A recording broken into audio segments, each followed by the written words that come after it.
Well, Donald Trump just managed to do something he's been trying to do in Kentucky for 5 years. One thing we know is Trump will stop at nothing to try and take out his enemies, and his allies spared no expense on the most expensive House primary election in history. In this breaking story, the Republican primary in Kentucky was just called. We're going to go over the results of that race and the major repercussions. But if you're wondering why this race was so important, watch this. This is the 4th congressional district. All eyes on this district right now because you've got Trump-backed Ed Galrine versus Congressman Thomas Massie. Thomas Massie is running for re-election. He joins us now. And, sir, thank you for your time. Good morning to you in the few minutes we have left here. President Trump wants you to lose. Have you met your match? President Trump does not want Congressman Massie to be on the ballot in November. So he's attacking him online yet again. Watch. I'm in the Oval Office, and we're in a fight against the worst congressman in the history of our country. His name is Thomas Massie. He's from Kentucky. I hope you're going to put him out of business. Trump didn't just hate Massie. The MAGA machine wanted him out. But that's not the only reason donors poured tens of millions of dollars into this race. The discharge petition from Thomas Massie in Ro Khanna, I hope I'm using the right word, will ripen soon. Well, no, I guess it would if they get the right signature. If they get the signature, but it's now a moot point. It's not even necessary. I mean, you don't think it's going to happen? There may be a floor vote of one measure or another. We have our own resolutions to do all this, but it's sort of not necessary at the point because the administration is already doing this. So that's the line, that the administration is already doing everything, so there's no purpose in this. Are you ready to throw in the towel? No, it's hardly a document release. Most of the documents they released are already publicly available.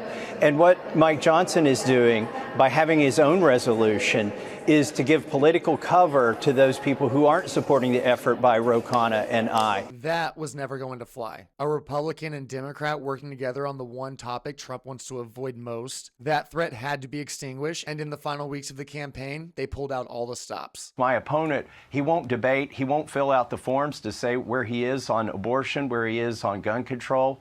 And so I've also got the local elected leaders and the state reps endorsing me. I've got U.S. reps from Congress coming to my district and campaigning with me because I'm the conservative and I'm running against an AI candidate without the I. He's created AI ads. He does his social media posts with AI, and he hasn't been to a single debate. He skipped all 8 of them. He's terrified of debating. And people don't know who he is. There's no enthusiasm for him. I did 3 events yesterday. Each of them, every one of them, had more attendees than the Secretary of War's event. That tells you where the polling's at. And on the ground, Massie was holding his own until the last 72 hours. They're panicked because the president's done 11 posts about this race in the last 72 hours, and they sent the Secretary of War. Their polling shows the same thing as mine. So now for Kentucky's 4th congressional district, with $32 million and the most powerful donor stack in modern primary history behind it, the votes are now in. We have a projection to make in Kentucky. CNN can now project that Ed Galrine will win the Republican primary against Thomas Massie for the 4th congressional district in Kentucky. Harry, this call came a lot earlier than pretty much anybody had thought it might come. And it certainly came a lot earlier than it has in prior years when there have been primaries in Kentucky.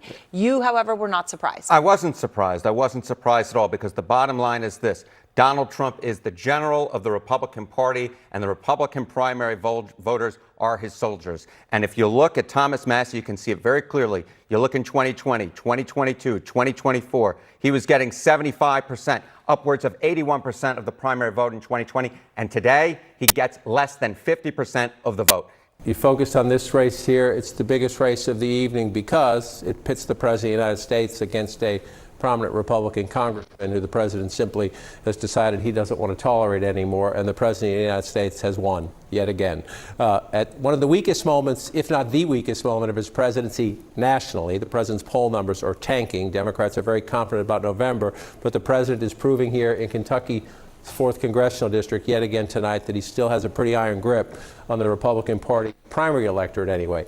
For 5 years, Trump has called Massie an enemy. And yes, he just proved that the influence of his ideology still has a price tag. Thomas Massie didn't just lose a primary, he got bought out. But I want to leave you with this. Yes, Trump still has incredible pull in his own party, but it is thinning. And Jeff Flake said it best. Every Republican in Congress just watched this happen. They saw the price tag, they saw the donors, and they saw what happened to the man that refused to bend the knee. But so did voters. And now, as the general election rolls around, it's up to every single one of them to do the math for themselves.